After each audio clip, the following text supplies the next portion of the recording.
Hi అండి, welcome to Srinandan channel. ఈరోజు చేసుకోబోయే రెసిపీ గోధుమ పిండి సవాలీలు. 2 కప్పుల గోధుమ పిండి, 1 కప్పు శనగపిండి తీసుకోవాలండి. తర్వాత 1 స్పూన్ సాల్ట్, 1 స్పూన్ పసుపు, 1 స్పూన్ కారం వేసుకోవాలి. 1 స్పూన్ ఓమ వేసుకోవాలి. తర్వాత జీలకర్ర వేసుకోవాలి 1/2 టీ స్పూన్. 1 స్పూన్ మిరాల పొడి వేసుకోవాలి. తర్వాత ఆయిల్ కాగబెట్టుకొని వేడిది వేసుకోవాలండి. స్పూన్తో మిక్స్ చేయాలండి, లేకపోతే చెయ్యి కాలిపోతుందండి. తర్వాత వాటర్ కొద్దిగా యాడ్ చేస్తూ చపాతీ ముద్దలా చేసుకోవాలి. మనకు ఆయిల్ వేసినప్పుడు పిండి అనేది మనకి ఈ చేతితో ఇలా అంటే ముద్దలాగా అవ్వాలండి. అప్పుడు పర్ఫెక్ట్గా ఆయిల్ సరిపోయినట్టు. తర్వాత పిండి తడుపుకొని ఉండలు చేసుకొని ఒక్కొక్క పూరి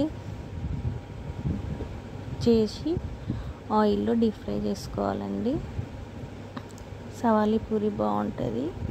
15 డేస్ వరకు 1 వీక్ వరకు నిలువ ఉంటుందండి. పిల్లలకు స్నాక్స్గా బాగుంటుంది. అన్నీ ఇలాగే కాల్చుకోవాలండి. వీడియో నచ్చినట్లయితే లైక్, షేర్ అండ్ సబ్స్క్రైబ్. సవాలి పూరి రెడీ అండి తినడానికి. Thank you for watching.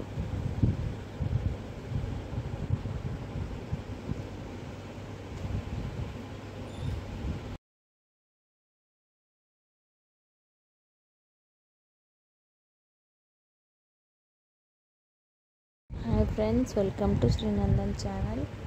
ఈరోజు చేసుకోబోయే రెసిపీ చింతపండు ఉల్లిగడ్డ పచ్చడి.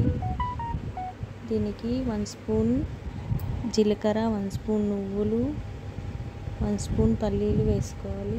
1/2 టీ స్పూన్ ధనియాలు వేసుకొని మంచిగా వేపుకోవాలండి.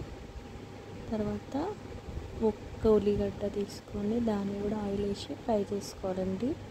కొంచెం దూరగా కొత్తిమీర, పుదీనా కూడా వేసుకొని ఫ్రై చేసుకోవాలి. మంచిగా దూరగా ఫ్రై చేసుకోవాలండి. మంచిగా ఫ్రై చేసుకున్న తర్వాత పల్లీలు, నువ్వులు అన్నీ తీసి మిక్సీ వేసుకోవాలి. అందులో కొంచెం వెల్లుల్లి రెబ్బలు వేసుకోవాలి, 2, 3. తర్వాత ఉల్లిగడ్డ, మనం ఫ్రై చేసుకున్న ఉల్లిగడ్డ, తర్వాత నానబెట్టిన చింతపండు వేసుకోవాలి. ఇవన్నీ మిక్సీ పట్టుకోవాలండి. మంచిగా మిక్సీ పట్టుకోవాలి. అందులో కొంచెం పసుపు, ఉప్పు, కారం యాడ్ చేసుకోవాలి. తర్వాత